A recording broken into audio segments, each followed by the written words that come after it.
We are live. Yay! Yay. Hey, Yakin. Hey Sam, nice to see you. Ah, so, what are we doing here? What's the purpose? What's the purpose? The purpose, that's a good question. That's always good to ask, because when you clarify the purpose, everything else becomes easier. Well, for me, really, the purpose is to spread what knowledge we have gathered to other people. And most important is really that we have fun together because we have a good vibe and to bounce off each other. I don't think this is going to be, in a very structured, rigid way. And people should, you take just whatever is useful for you with you, leave the rest behind. And yeah, that's for me. What do you think about that? I'm down for that, mate. I love the idea of spontaneity, free flow. Because, yeah, we both come from a good place of love, place of energy, place of passion. So I'm pretty convinced that 30 minutes talking, maybe other podcasts will go on a little bit longer, but for today we'll just keep it for 30 minutes. I'm sure there's going to be loads of juicy nuggets that people can take away and practically apply to enhance their life. Yeah, I agree. So the podcast will be every 2 weeks on Tuesdays. I think that's what we have set. And what qualifies you, Sam? What do you think that you can share with the world? Like, what has been your journey? I don't know. I worked in the milk industry for 35 years, so taking aside, I mean, it's my absolute biggest passion and life purpose is to spread the positivity, the light, the love, the freedom. Actually, I realized the more I've gone on my journey, what I love inspiring in others, I'd call freedom. That's how I'd summarize it. The freedom to be at peace with yourself, be comfortable in your own skin, and have that sense of stillness inside, that sense of joy, which might be animated and energized at times, but it might just be very quiet, still, but always peaceful. So that's what I look to others. Wow, what about you? That's fantastic. What about me? I'm pretty blessed, I must say. Yeah, what's the thing that if someone was to say to you, what do you bring to people? What do you try and inspire in others? What's your thing? For me, it's really, I guess it's it's somewhat on the same lines. It's, I want to help others to be the best they can be, and to get out of that kind of bullshit thing in their head, holding themselves back, and unfold into the world whatever they can give, and come from that place. And I want to give that to people so they can give it to others. And we all, we, as you mentioned at some point, like a candle, we give the light from one candle to the next candle to the next candle, it just keeps spreading. That's what it's about. I love that analogy. Because when you really see how we're all connected, we're all just one big, how I see it now, it's so clear, we're all just one big family chilling on this pretty miraculous planet. If you actually think about it, it's ridiculous. And we're all this one big family, so we might as well work together to help. Also, to not only help each other, but also help the home that we're all living in. Yeah. I think that's one of the biggest, what's the word? The thing that causes us a lot of pain is this illusion of separation, that we're all separate from each other, we're separate from the earth, that the mind has become very self-absorbed in the individual's life story, and we actually rarely look out, stop, take in the present moment and think, hang on a minute, what's going on here? Look at this life that is unfolding, and what connects me. to this life now, and how can I help my other brothers and sisters on the planet. I think when you're coming from that viewpoint, well, it's wonderful. Yeah, yeah, absolutely. I absolutely do believe that we can use more of that. And also, what I'm realizing, that's what we are doing, but our people, they might be actually very happy to, do other tasks. Like some people, they actually are very happy doing shopping, for example. And that's really what they are like, that's what they like really feel alive and connected to. And so I believe, everyone has their own calling, really. And I couldn't agree more. Exactly, yeah, what you said, because I think really there's that quote, what is it, that what the world needs, do you know the one I'm trying to remember? What the world needs is for you to do your passion, or something like that.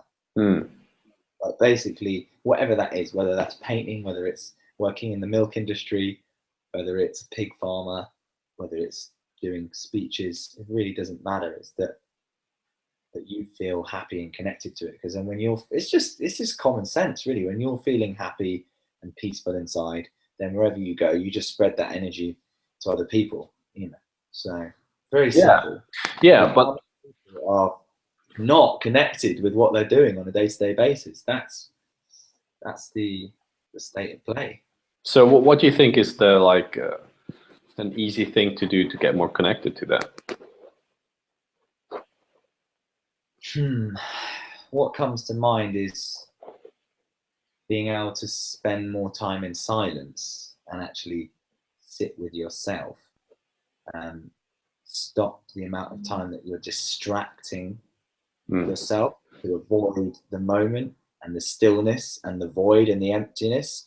That's like the first thing people have got to start getting more comfortable with, is sitting in silence, just being on their own for a little bit. It doesn't mean you have to become a recluse, but the thing is, until people start just feeling what's going on inside and observing, instead of, oh shit, quick, got to get TV on, or got to eat this food, or got to do this to avoid and escape my inner reality, then they're never going to get any clarity. Yeah. And I have, I believe, I mean, with the work that I've done with people, that there's a lot of fear going on of being alone, being in silence, because they think, oh, stuff is going to come up, and they're not being able to deal with it. And just today, I had a group session with people, and I gave the example of a woman procrastinating about cleaning up the cellar for like months. And then when she finally goes and does it, she gets it like done in an hour. But she has all this build up, this story of, oh my God, it's going to take me so long, it's going to be so painful, it's right? And so often it's actually the pain, the things we are afraid of are actually not so bad once you actually face them. So how did you get this woman, out of interest, to make it less scary? Well, so the woman, that was a story. I don't know the woman by itself, but by itself, this story of knowing that a lot of time when we procrastinate, when we put things off, we're actually adding mentally, often unconsciously, stories about how difficult it will be, how scary it is. And so the first step is really breathing, because when you breathe, everything is moving and energy can flow. And what usually happens is that when people feel stuck, or when people have a problem, they lock down, right? They lock down, and you can see that in the breathing kind of stops or becomes very shallow, and there's no motion, it's very rigid. And so breathing is very important, staying present with that and allowing yourself, to whatever degree you're comfortable, to feel what is there, right?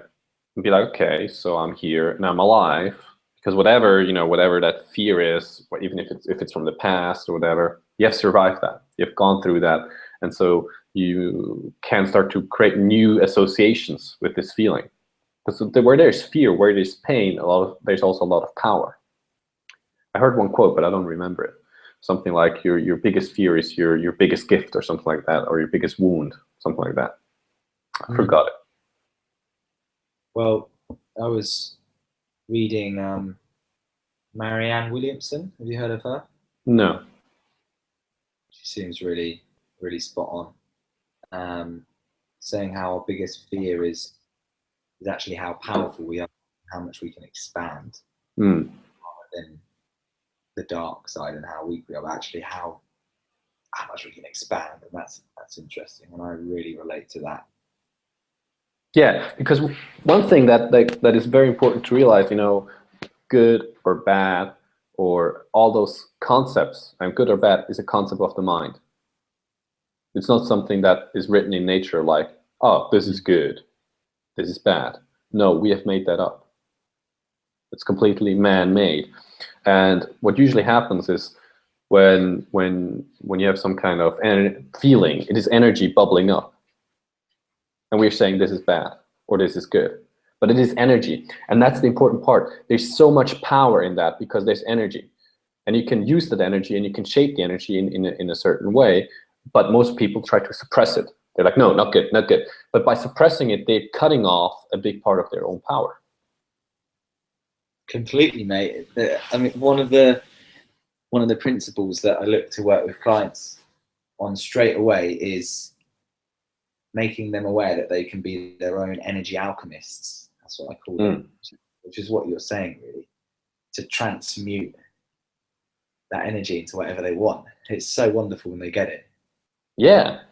Yeah, and so actually in the dark sides that we think that we have, there's a lot of good and a lot of power, a lot of energy that we somewhat, I don't know, unconsciously have given away. And connecting to that can be a really powerful experience. Great.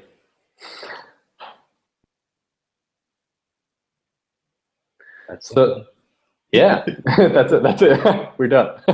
No, I just want to stress again the breathing. The breathing is crucial in this.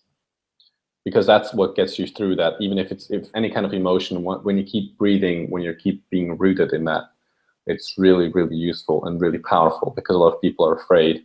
And what they do is, you know, they start to hyperventilate or they start to not breathe. And that just magnifies that kind of negative experience.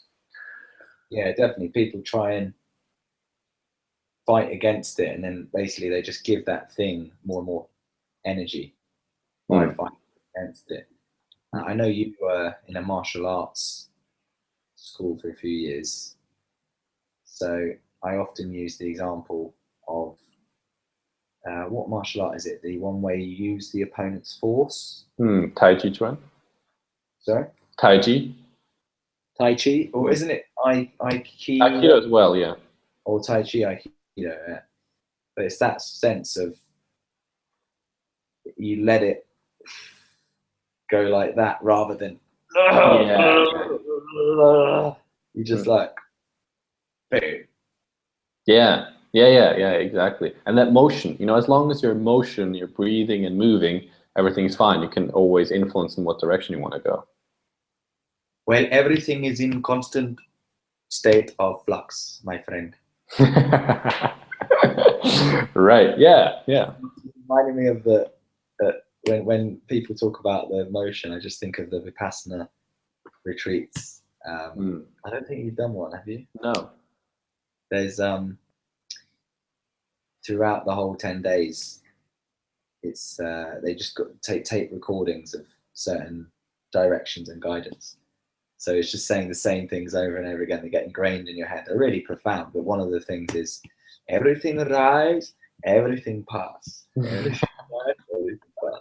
And it's so profound when you actually experience it, because there's such a difference between intellectually going, oh yeah, I get that, things come and go. Nah, that's not it. When you actually feel that, and you're present enough to stay with that emotion, and you actually observe the nature of reality, that everything arises and passes. If you really get that, there's nothing, fear can't really exist, because you truly understand that everything arises and passes. Everything is in a constant state of flux. So no matter how horrendous the moment may appear, it's only by actually attaching and fighting against it that keeps it there longer.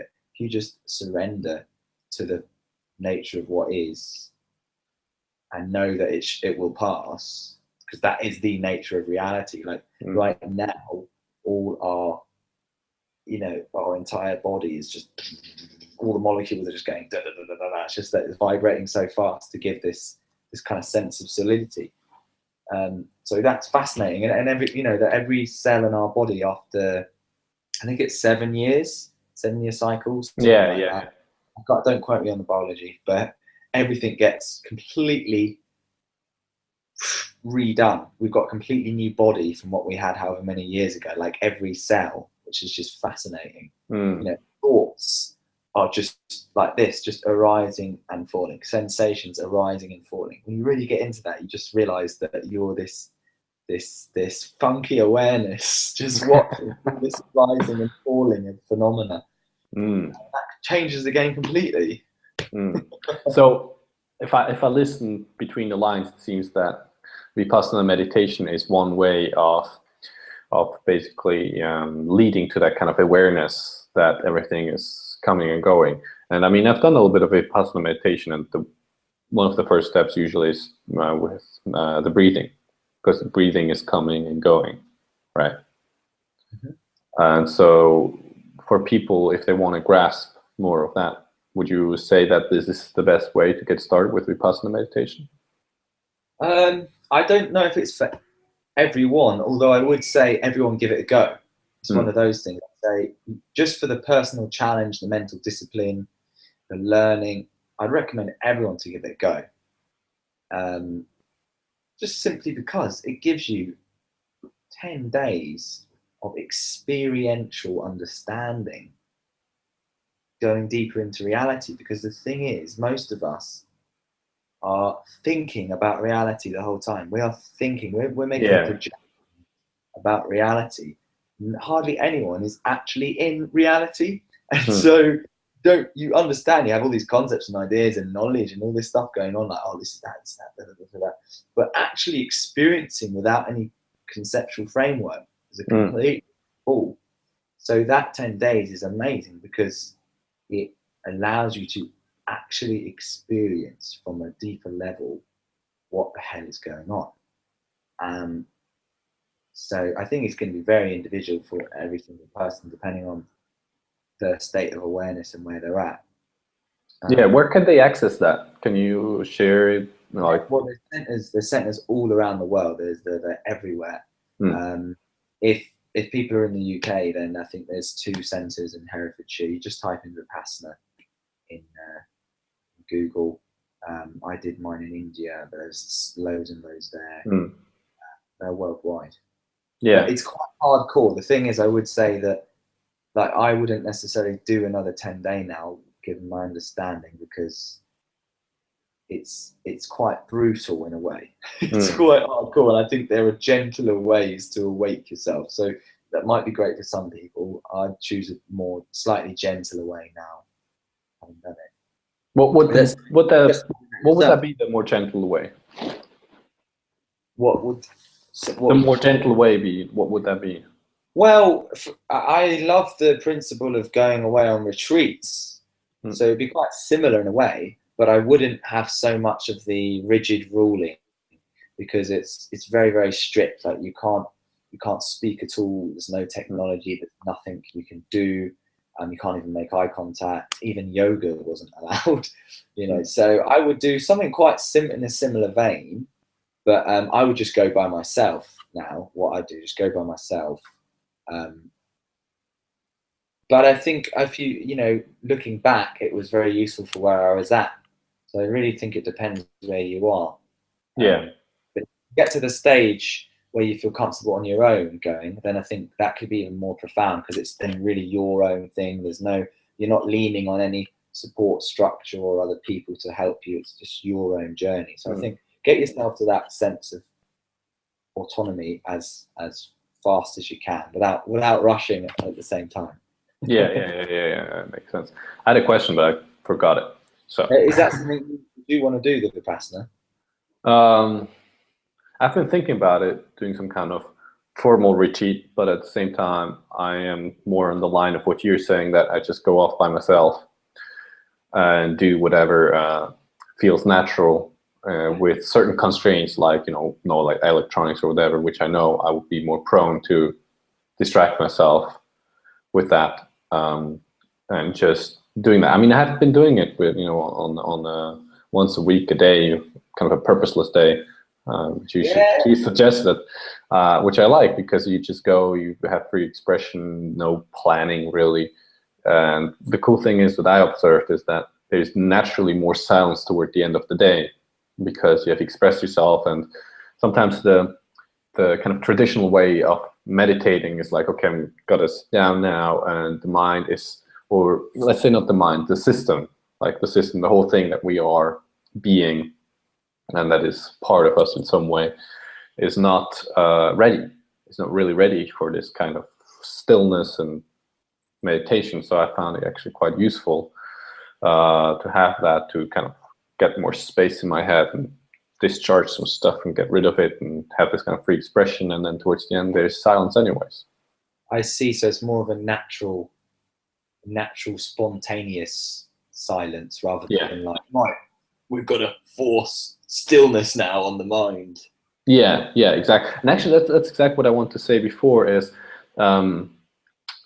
it seems some people have an approach of, oh, I gotta control the mind, I have to conquer the mind, I have to, all this kind of stuff, all this kind of language is quite interesting. And then when you look at other approaches, or more, maybe more, a little bit more in the spiritual realm, they say, well, it's all about just transcending the self, and or just realizing that there's nothing to transcend because there's no self.